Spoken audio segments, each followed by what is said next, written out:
Hey everyone, welcome back to another tech video.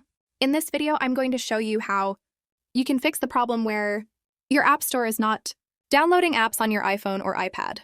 To solve this, just follow all the steps I'll explain in this video. First, go to the settings of your iPhone and make sure you have a strong Wi-Fi connection. Also ensure that VPN is not connected during the process. If it is connected, simply disconnect it. Next, go to the General section. Then tap on Software Update and update your device to the latest iOS version.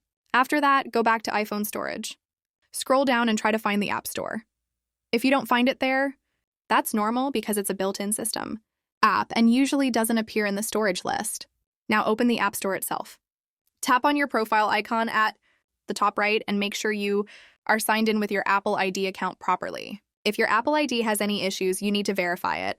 Sometimes this issue happens because the country or region settings are incorrect. So go to Settings, Apple ID, Country, Region. Many users face problems because they selected a region where they are not currently living. For example, I am living in Pakistan, so I will select Pakistan as my region. Scroll down, choose your country, tap Agree to the terms, and continue. When you reach the payment method screen, select None, then enter your current location details and tap Done. After this, your Apple ID will update to your correct region. Once you've completed all these steps, go back to the App Store. Now your apps should download without any problem. That's it for today's video.